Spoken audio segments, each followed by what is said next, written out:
Hey, it's tough. It's been a little bit. I'm going to give an update on keycaps again, since this is apparently now my life. When I did the RGB LED backlit plate for the tuffpad, I would not have ever expected that keycaps would consume so much of my my mental real estate. But here we are. As it turns out, constraining light so that it glows and shines where and how much you want and nowhere else is way more difficult than I ever anticipated. And then with that, I'm also dealing with material challenges and fabrication methods. So I want to show kind of where I've landed. So historically, let me just start in the past, I guess. Historically, I've made keycaps like this, made from resin on a SLA printer, and with a printed hole with the stem as part of the keycap itself. I did these for a long time. They work fine. There is some concern around the stem breaking. This material is brittle, so under normal use it's fine, but if I've had people drop their mods or their tough pads, and if it hits the ground or you drop something on it, it can make these stems break. So if it's sitting on top of a key, and this is just a cherry switch, if this is sitting on your keyboard and you drop something on it on the wrong angle, it can snap the stem. Or if you drop it, especially the thumb space bar buttons keys on the tough pad, people will drop them and it'll just shatter. So that brought me to my second methodology that I'm going to show, which is this style where the stem, this is also printed on in resin on a SLA printer. And that, let me just say this, that even though this material is brittle, the the print quality, the resolution, especially on the Z-axis, is very good compared to an FDM, which is what I print the rest of the pad out of. And when people think about 3D printing, this is the methodology that people think about. It's a computer-controlled tool head spewing out molten plastic. That's what this methodology is. And this is SLA is, you've got a vat of UV-sensitive resin that cures under UV, and you have a UV backlight that's masked by an LCD in most cases.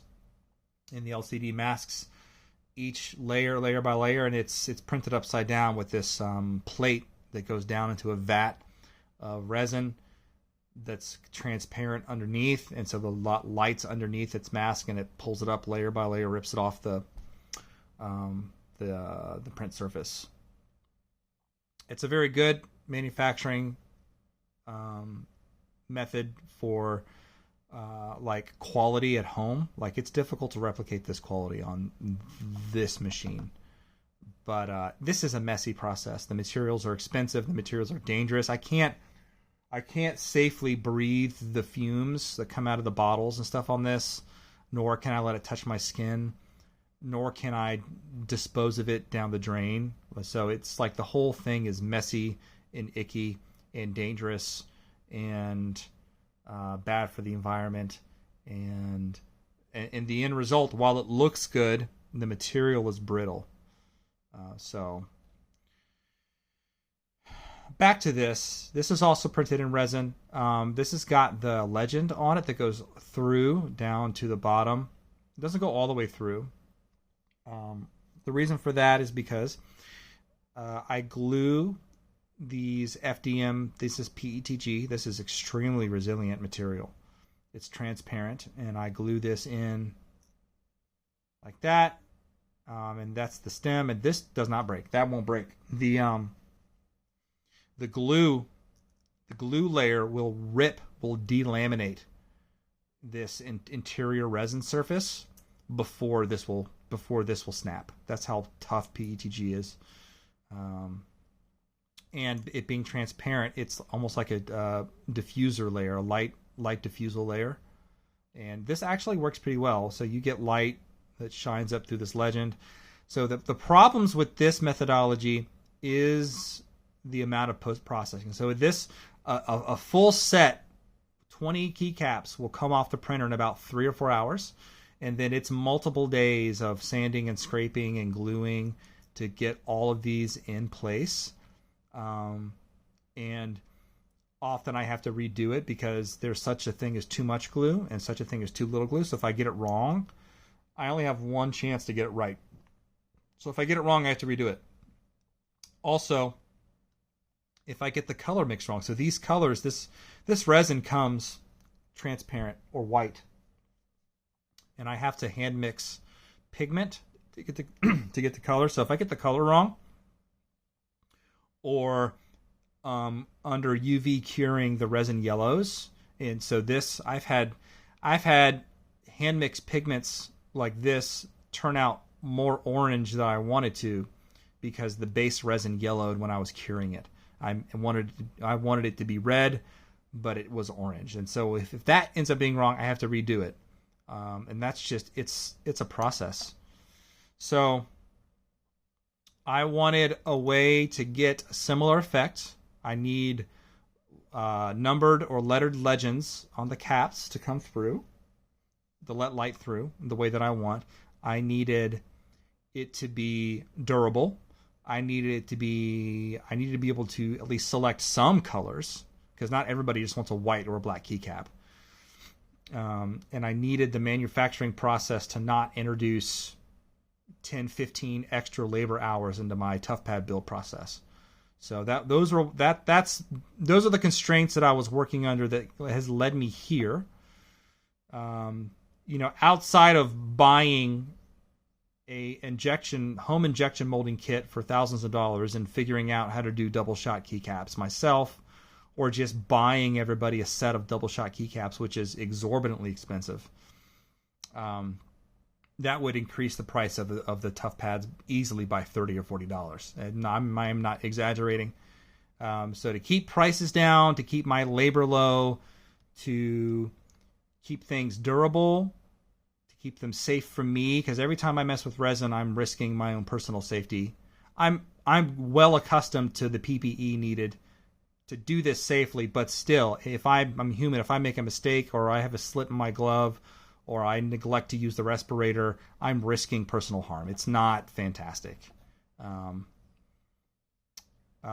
be safe, to let light through the right way, I decided to have a go at redesigning my process for keycaps, and this is what I've landed on. So what I've got is a FDM printed keycap. Let me pull another one over that's in a solid color, because this customer wanted this transparent red plastic, but I've got one here that I was doing just my test. This is non-transparent. So what you see is a top layer that's very thin. It's 0.24 millimeter thick. So very thin of transparent PETG. It's just a flat layer. So there's no texture there on the legend, on the 8. This is a solid surface. Whereas here, my knife gets caught. This is just a hole. But that's the other thing, is finger gunk and stuff can get in there. This is a solid surface. It's a thin one. It's, again, 0.24 millimeters, but it's a solid surface. And then there's a thick layer of the actual keycap color, which in this case is transparent red. And then on the interior, there's one layer, again, solid, of the transparent PETG to accomplish two things. One is to provide a light diffuser. So the LED can hit this and it'll transmit light over here, which is where the legend is, and to also keep the interior of the legend clean. So, and what I mean by clean is free of print defects and free of damage from handling.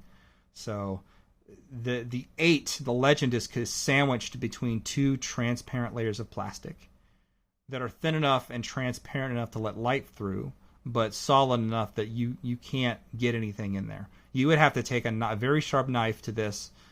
So how tough this material is, even though this is a razor, I would not be able to cut into this without probably cutting myself. It's a very small area, but the material is incredibly tough. And then the rest of the keycap after that is printed in the desired color, the transparent red in this case. But I've got an example here of where I didn't use transparent red. I just used some teal color. And a few things to note. One is you can see the transparent layer on top. You can. I'm not denying that. So I'm not claiming that this is a perfect process. It's not perfect. Again, perfect would be actual injection molded double shot keycaps. That's just not financially feasible for the stage of this project. It's just not. So I'm making do with the fabrication materials that I have. So you can see the top transparent layer, and you can see the ring. Though I will say this is pretty cool, since the interior layer is a light diffuser. You actually see this ring light up a little bit. It's not bright; it's faint. You can see, but you can see it. So when this sits, where'd my key go? I misplaced it. When this sits on top of the key, there it is. When this sits on top of the key, on the top of the switch, it's on your keyboard. The LEDs underneath, not only does it light up the legend, but it lights this ring up too. I did not intend that. It's just kind of cool. So there's that. But otherwise, this accomplishes all of my goals. It keeps things cheap. It's fast. This is a much faster process for me. So the print time is longer, and there are toolhead color changes that I have to kind of babysit. But overall, it's not that much. It's a much less labor and time and babysitting on my part, and much less error prone compared to this process with this and the glue and the post processing and the coating, because I have to spray this in UV resistant clear coat so it doesn't continue to cure once the product arrives at the customer's house. And you could run this over with a tank and I don't think it would break. This is an extremely resilient part. Nothing's going to delaminate. It's very clean.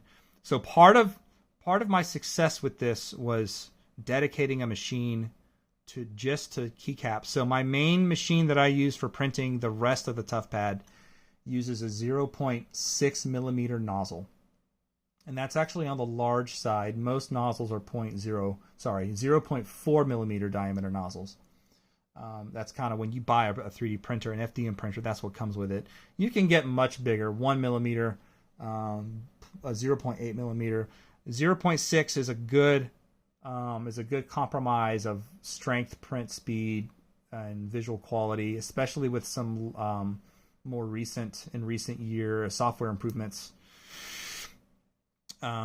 Those of you who print will know what I'm talking about when I say Arachne line generation. So my main machine's a 0.6 millimeter nozzle. For the machine that prints just keycaps, I swapped it out for a 0.2 millimeter nozzle, so 3 times as small, twice as small, 3 times as small.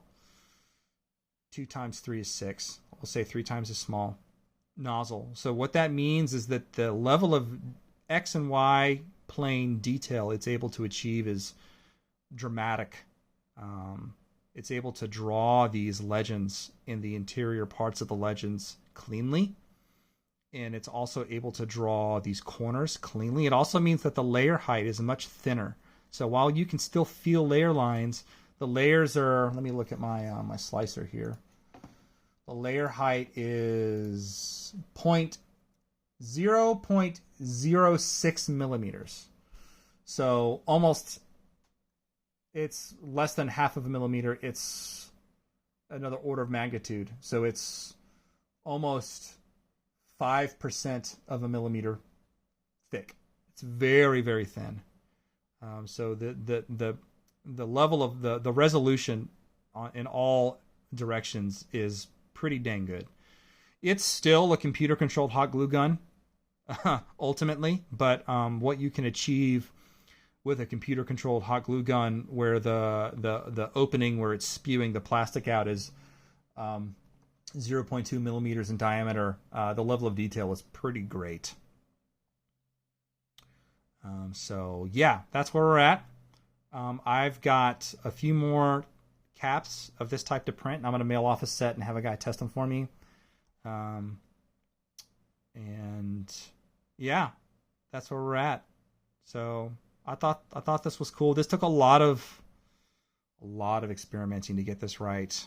I'm proud of the finished product, the outcome, and the more that I invest myself in this venture that forces me to learn 3D modeling and analog electronics and digital electronics and dealing with fabrication techniques and material science, the more I don't know, the what you can achieve it feels good.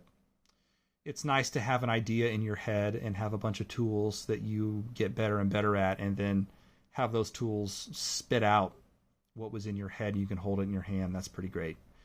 So it's been fun, and I'm proud of this. And if you get a tuffpad in the near future, you're probably going to get keycaps like this until I change my mind again, because apparently if you look back on my video history, that's what I do, is I change my mind and I update things. So for now, this is it. I will say the other thing really quick is I had to change the keycap profile. So I used to be these profiles. I do think that this shape looks better, but to be able to print this, I had to be able to print it upside down. So there's no longer a cup for the finger. There's a small cup here. Kind of see that cup. There is no cup here. It's flat, and the profile is also different. These are G20. These are DSA, DCS. I don't remember exactly what these are. That was also what I had to do, but they still look good, even though they don't look quite as good. They look good to me. It's all compromises, which is fine. But anyways, that's it. I'll stop rambling. Let me know what you think. Let me know if you can think of a better way to do this. I'd love to hear it. I love getting ideas and trying to make it work. So let me know. That's it. Thanks. I'm out.